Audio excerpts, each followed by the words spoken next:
Get started here. Okay, thank you, Tabitha. Alice, too, thank you.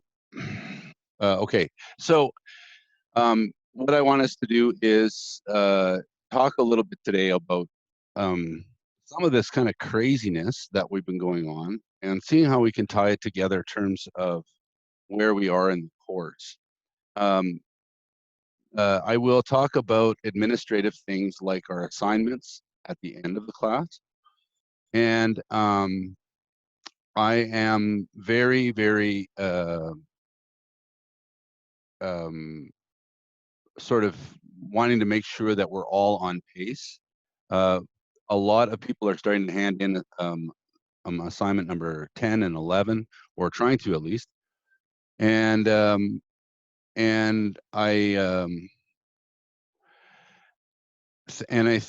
we'll just update that at the end. I really want us to sort of like dig into this bit about being isolated, because this puts us in a sort of stark contrast, especially when we're studying. A lot of people are group studiers, and a lot of people are individual studiers, and so being kind of thrown in on your home is in fact quite a challenge. And like, some people will think it's great, but a lot of people will think it's quite a challenge, because they believe that sort of being detached is a big break from their normal life, and they have a hard time maybe staying entertained, or a hard time managing their time, especially with a crunch of assignments coming in at this time, and with university professors making transitions to online learning. And um, and I really think that we can take this time as a kind of opportunity. So I'm going to use this idea of opportunity to guide this lecture on authenticity in academic writing. Why do I pick this lecture at this time? Sorry, was there a question? Oh, no, sorry, I sneezed. Oh, hi, Tanya. Tanya, Hi. if you can for the minute, welcome here. If you can for the minute, could you pause your audio Okay.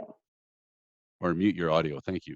Okay, so what I want us to do is to have this idea of opportunity sort of guiding ourselves through it. And the overall theme for this lecture is roughly understanding the opportunity that's afforded to us when we have basically 3 to 4 weeks of just alone time working with our thoughts and our studies.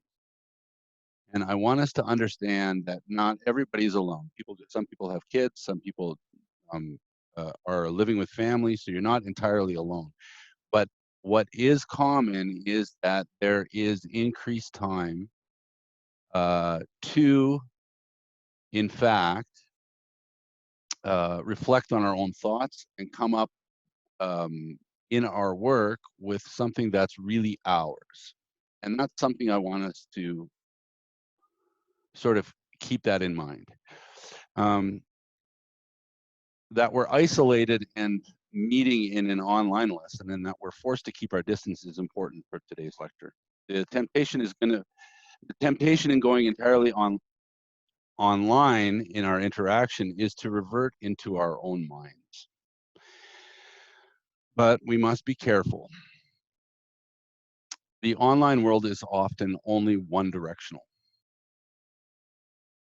The advertisers and the news can get to you through the phone and the computer, but it is often the case that we do not get to answer back. In an online world, we seemingly do not answer back. The danger in this, of course, is being formed by what's coming in from the outside and being uncontrollably formed for other people's opinions and fears, anxieties, and other people's depressions.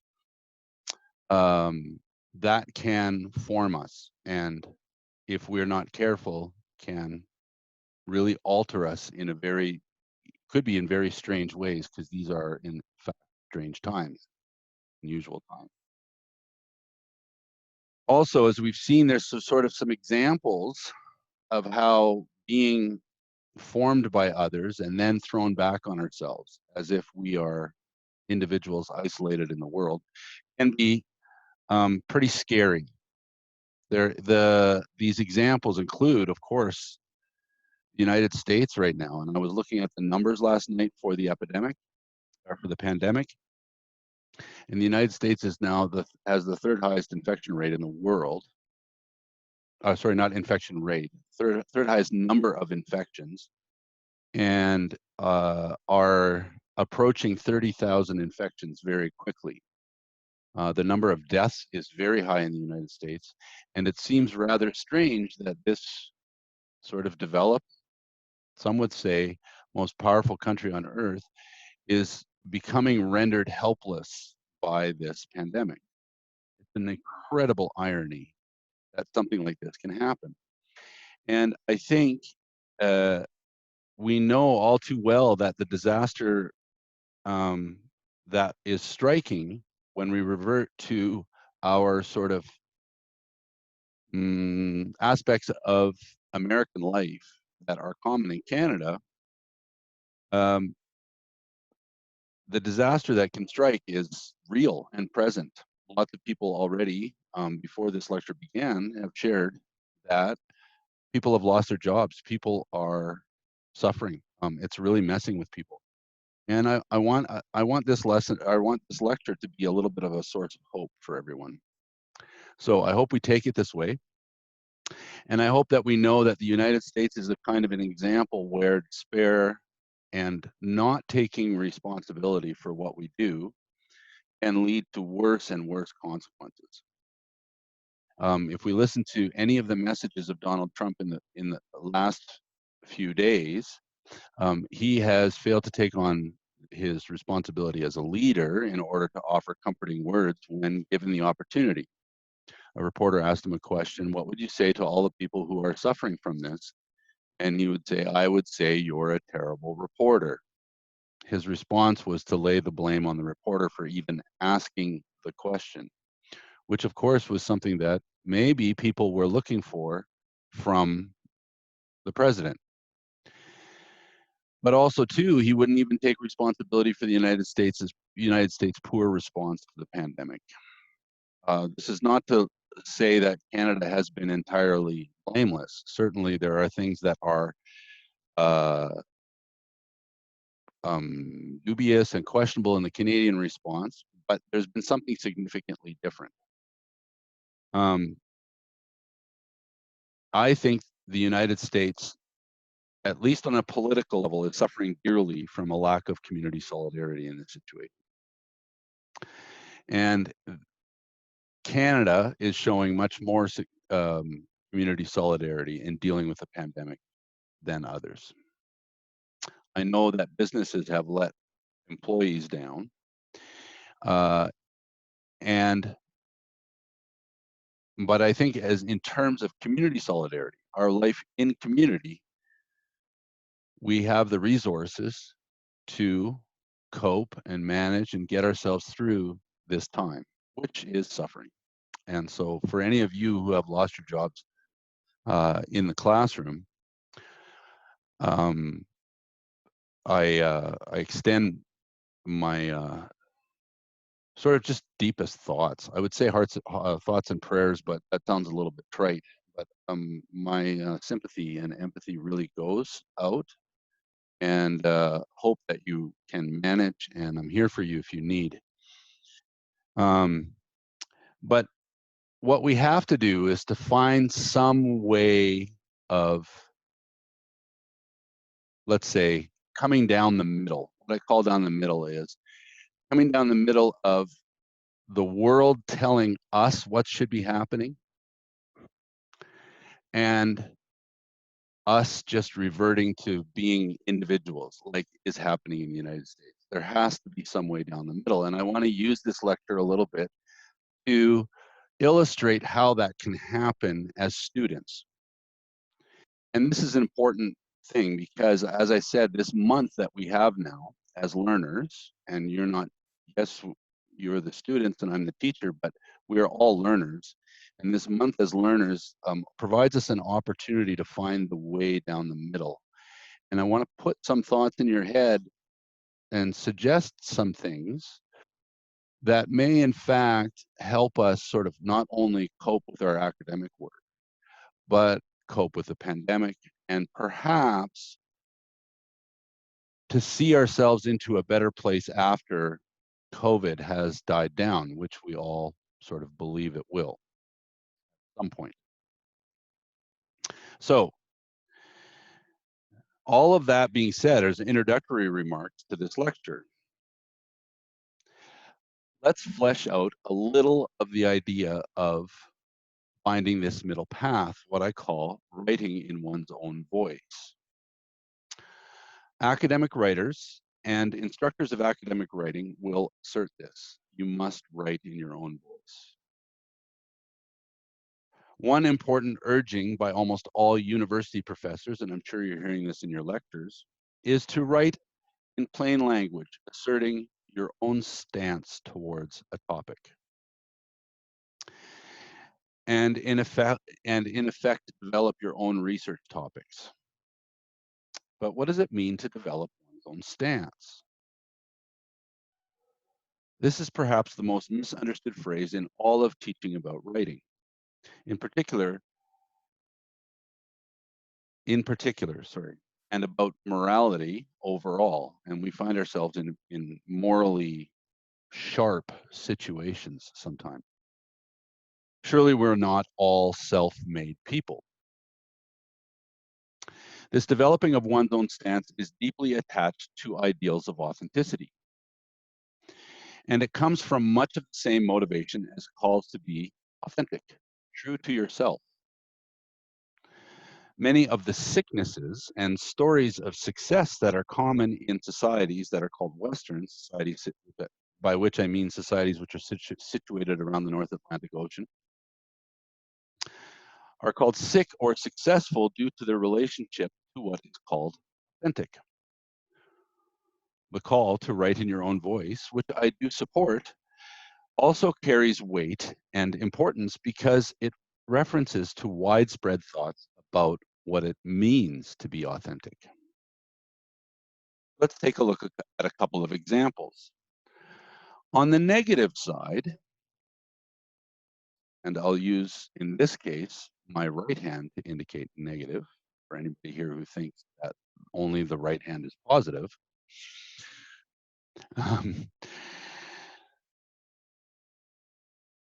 On the negative side, we can see understandings of addiction be strongly informed by what it means to be authentic. And any of you who suffer from addictions, like I do, I'm a smoker and I suffer from addiction, and I drink coffee at an ungodly rate. And I'm also an addiction, suffering from that addiction as well. Certainly, some people think it leads me to be inauthentic. Some people have said smoking is a hiding of something else, and in some sense, I agree with that. And drinking coffee tends to make me crash, which also leads away from my inauthentic self, to an inauthentic self, sorry. But if you're addicted to alcohol, it's seen as a sickness not only because of the harm it does to your physical body, or because of the harm it does to your friends and family. It is primarily a sickness because it separates you from more authentic versions of yourself, either by giving your personal power and freedom over to a substance, or because it takes you away from more natural and truer forms of community that exist around you, like friends and family. We can also take the more recent example of virtual people like we are right now, living primarily through the internet. These people try to derive their sense of self through online interactions on well-known social media channels, of course, we know, like Facebook, Instagram, Twitter, and all the like. And more recently, these online classes. These people who live primarily online are often called sick, and mostly by an older generation who are not native to these types of communications, because First, they spend most of their waking hours online. Second, they seem to be more impulsive in their shopping and entertainment habits.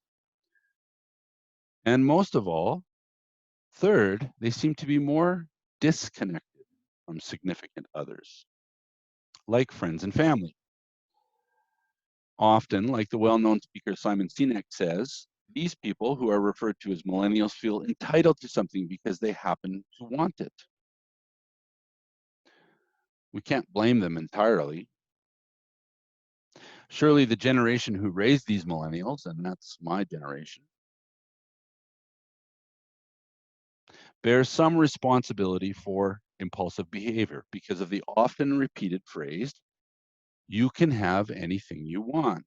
Something I heard when I was a kid, something I repeated frequently and even occasionally to my children.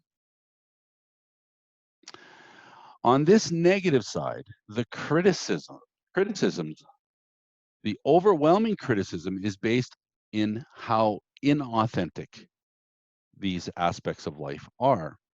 Alcohol and all other abused substances separate us from who we really are. But so too does a life lived totally online, or a life where every gratification can be satisfied in an instant.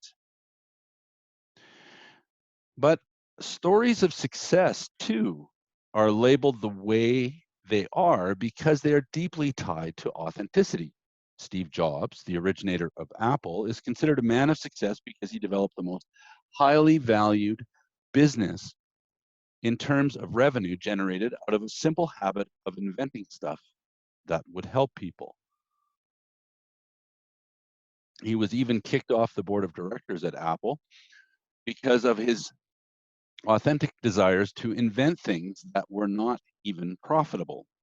His authentic love for inventing was followed even at great sacrifice. He remained true to himself, or so the story goes, and eventually returned to the same board, and they became even more successful.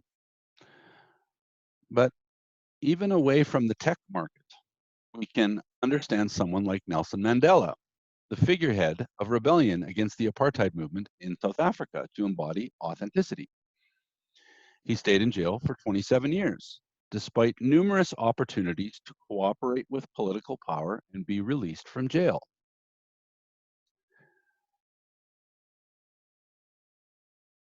He eventually became the president of South Africa, and at the time securing the right of equal citizenship of Black people. He was authentic, and he was a hero. We could select models of heroism from Oprah Winfrey to Barack Obama to Mother Teresa to Gandhi, in Canada, Leonard Cohen, even the tennis player Serena Williams. All of these models of success and heroism would not be honored as much as they are without some connection to how authentic they are. The story of authenticity goes deep. But more than just fleshing these stories out, it is important to understand exactly what authenticity is, and in doing so, distinguish it from what it isn't. A lot of action, sorry, let me get my PowerPoint in order here.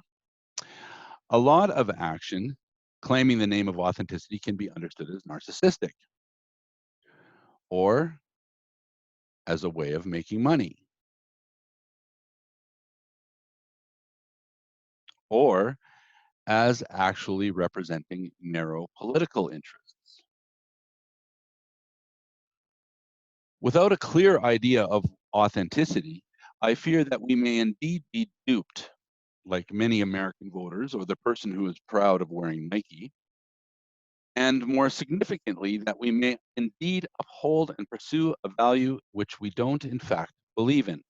Without a clear idea of what authenticity is, what we will write as students will not only be very far from being our own voice, it'll be far from writing about anything that really matters at all. Origins of the modern university, around about 300 years ago, writing anything, including opinions, had much to do had much to do with the first model of what counts as academic writing. Scholasticism, what I've called here in the PowerPoint the old order, had been dominant, and what counted as good academic writing was seen as anything which conformed to a given system. As a person, you had worth because you fit on a social structure. Persons, values, and morality were considered valuable because they fit on some social scale, with accompanying roles. Roles such as priest or minister, lord or lady, peasant or noble conferred value of all kinds. They conferred identity and worth. A good life was determined in the ability to conform to all or a significant part of that social order. For all kinds of reasons, we can see this as misguided. Neither social role, ethnicity, gender, sexual orientation, religion, age, or any other social category. One moment here. I'm working with two computers today, which is why I'm turning my head as well, because I'm looking at another computer while looking at my lecture.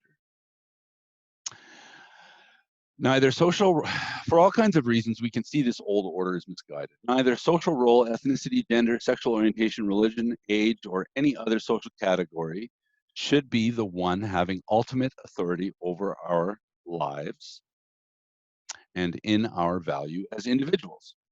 The rejection of this old order has left in its wake a rather hotly contested battle for the determination of what is of value and how our identities as individuals are determined. In terms of academic writing, certainly anything resembling writing in your own voice is altogether absent. What counts as quality academic writing would do nothing other than supporting one's social role or an established institution. The contest is between two contenders, both of which who have their roots in the rejection of this old order of scholasticism. And we live with these two contestants today.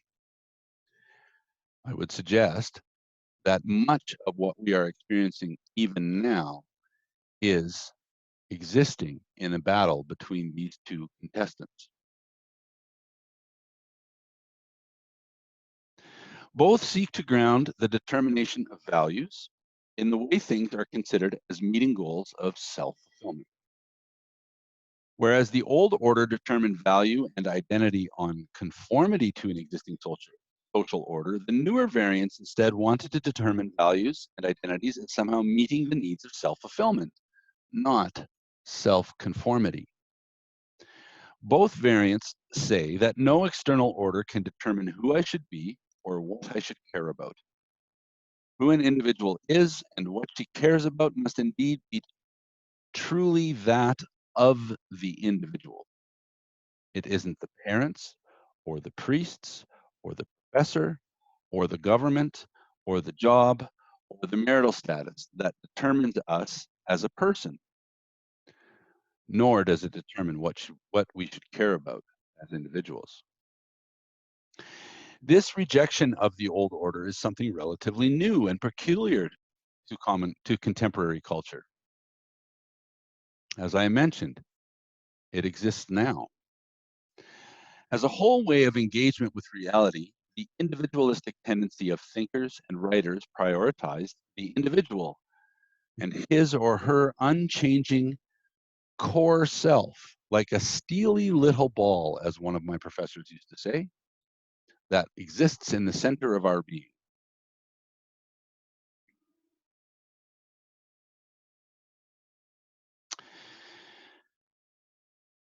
And this was the core point of all our engagements with the world, whether they be moral, scientific, political, in the market, or any other engagement. Modern individualism built on thinkers such as Descartes, who demanded that the individual think self-responsibly for themselves. It also builds on John Locke, who sought to make a person's individual will as both prior and of superior importance to social obligations. It developed thoroughly through a strand of thinking that judges that judge things based solely on their utility. That is, on what functional use objects, people, the environment, existing communities, and religious commitments had. This individualism pushed the academics, the professors, the writers. It pushed the philosophers and the scientists into the ivory tower.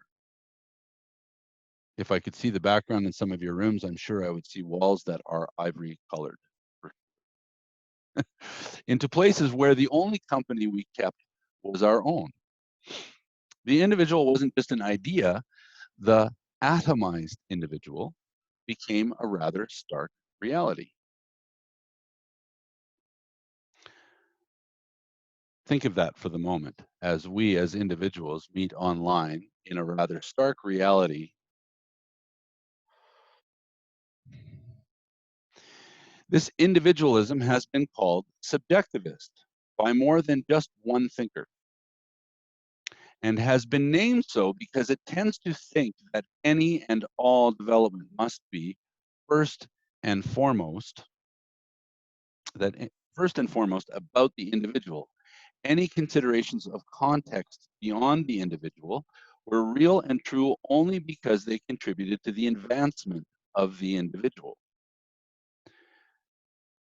Individualism that is subjectivist is a deep understanding of the atomized individual, that is, the one that stood at a distance from the world. The stream of thought that pictured the individual as thinking self-responsibly, exercising a lone will on an external reality as advocated, intentionally or otherwise.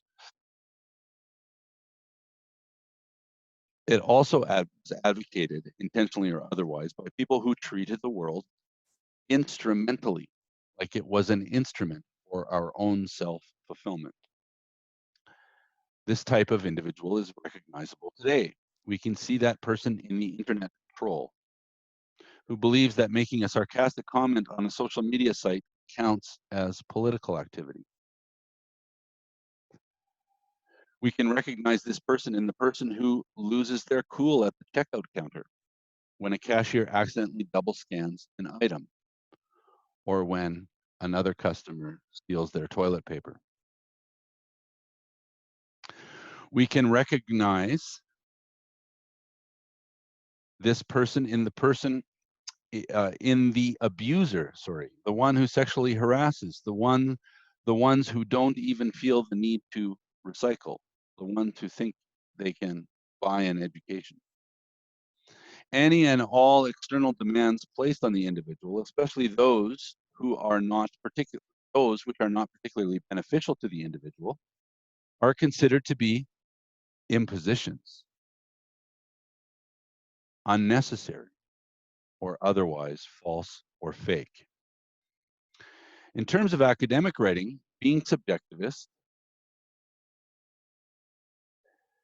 can be very disastrous. Multiple scandals have occurred where academic writers and scholars have published falsified results for monetary gain or professional advancement.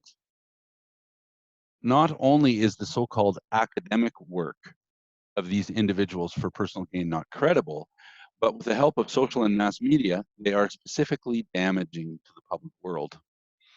One will recognize subjectivist writing when the writing is not significant for a wider group of people, or when the conclusion seems forced to agree to a thesis, or when work used and the results that form the basis of the question seem forced. It will also be understood as subjectivist if the primary evidence of a conclusion is anecdotal, if it's only based on a story. A subjectivist standpoint in expressing opinions or conclusions happens when the author, and the author alone, chooses what is of value. The author is thus isolated from what other interested parties find important. Subject matter of study is treated instrumentally, regardless of demands given by others. A subjectivist opinion is thus characterized by two features. Subjectivism is first committed to the belief that human beings are self-created. For such radical individuals, one's identity is self-made. Closely connected to this is the second belief, that what makes something important is that the person chooses it. This, in reality, flattens all choice as elements of preference. That there is no real difference in importance between what brand of soda one drinks as compared to who one picks as a life partner. Each choice is important simply because the subjectivist individual chooses it. Charles Taylor, in his book, The Malaise of Modernity, has noted that on the one hand, it is important because it breaks the conformity of external influences that was demanded by older social orders. Subjectivist tendencies in the individual broke this tendency. But on the other hand, it underestimated the depth of moral commitment that is demanded if we are to understand ourselves as being authentic and not merely subjectivist. Authenticity finds its roots in the idea that human beings are endowed with a moral sense, an intuitive feeling for what is right and wrong. This appeared to combat the rival view that knowing right and wrong was a matter of calculating consequences, specifically those concerned with divine reward and punishment. Authenticity took on the idea that understanding right and wrong was anchored in our feelings. Morality has, according to Charles Taylor, a voice within.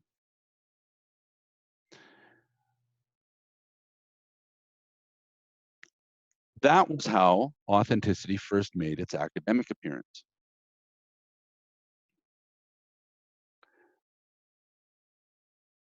Much later, it took on the following concept, that each of us has our own original way of being. We have our own original way of being human. This idea has entered very deep into contemporary awareness. It is also relatively new. Before the 18th century, the differences between human beings seemed not to have this kind of moral significance. There is a certain way of being human that is my way. We, as individuals, in a sense at least, are called to live in a particular way that belongs to each of us. There is now an importance to being me. Being true to myself means being true to my originality, and that is something only I can articulate and discover. This is the background understanding to the contemporary ideal of authenticity, along with the aligned language of self-fulfillment and self-realization. Authenticity is what makes sense of doing your own thing. In terms of academic writing, there is not much difference between the idea of authenticity, as I've outlined here, and the more narcissistic idea of the subjectivist self. However, there is, let's say it this way, both of them write in terms for which they are responsible. However, there's one crucial difference. The authentic self gains its identity in dialogue. Whereas the subjectivist self is declared to be self-made, the authentic self is formed in relation to what many have called significant others. And I suspect that as you're sitting there right now and missing people around you, connecting with them only through voice and video and instead of in person, you may understand how you've been defined by significant others, or at least formed in relationship to them, not defined by, but formed in relationship with. Taylor argues the need for recognition is something which persists with us throughout our lives. Our concern is with the vital importance of our authentic identity is in its character development as developed in relationship to others. We become full human beings in relation to our acquisition of rich human languages of expression.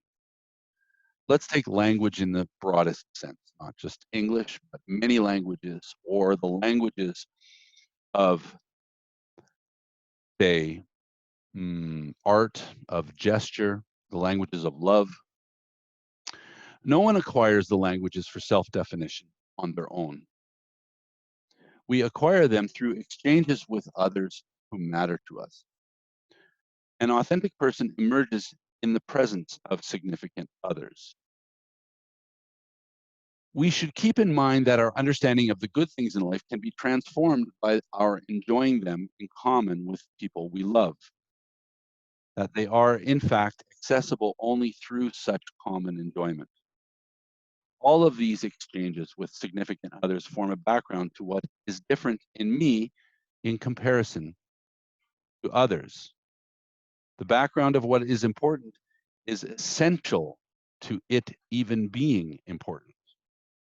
And the point of this is that it isn't the individual who chooses what's important.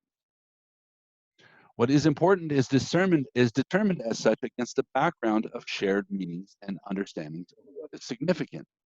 To give a rather light example, I would like to suggest this. I love basketball,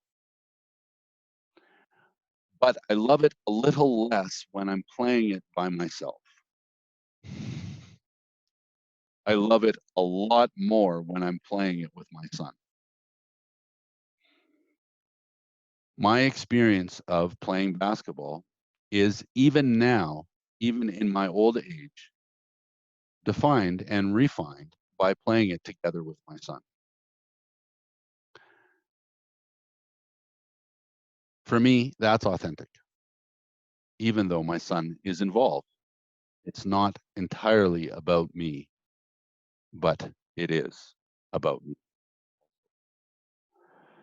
The demand to be authentic is to make choices against the background of things that matter, not in isolation from them. Authenticity is not an enemy towards concerns that go beyond the self. Authenticity assumes those demands. And in this case, perhaps authenticity demands that we socially isolate. Perhaps in order to be true to ourselves, we must take on the concerns of not spreading COVID-19 to other people. Perhaps.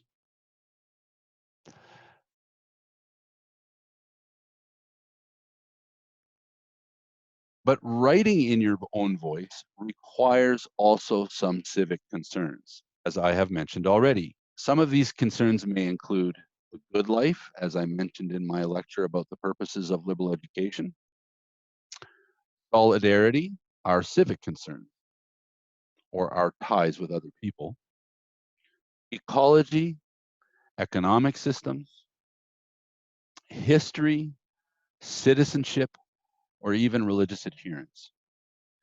In order to write authentically, then, one must take into account what others have said about such topics and incorporate their thoughts into one's writing. One must develop a unique perspective on issues that matters to others. In other words, academic writing is something which can significantly refine your own identity, develop your informed opinion, and develop your informed opinion in the natural and social worlds. And in this case, I want us to come back to the opportunity. As I said in my introductory remarks, the opportunity we have right now is, in fact, to approach our studies and our work as, in some sense, not just about the material in front of us, but as a sense of refining ourselves, that we are taking deliberate action and deliberate thought processes to become clear about what we are writing and working on, that we refine ourselves and improve ourselves and put our thoughts toward a common world, whatever it is that we're writing about these days. And I want to leave you with that as a message of hope, that this is, in fact, a chance, an opportunity, well, to actually develop things in ourselves which can carry us through not just a pandemic, but will actually help us be better prepared for when the pandemic dies down. Because we will, in fact, have developed our own voice just a little bit more and become a little bit more truer to ourselves and become a little bit more concerned with the world around us. Okay, thus ends the lecture, and I just want to, and I'm going to stop recording the lecture at this point and talk a little bit about our assignments that are coming up.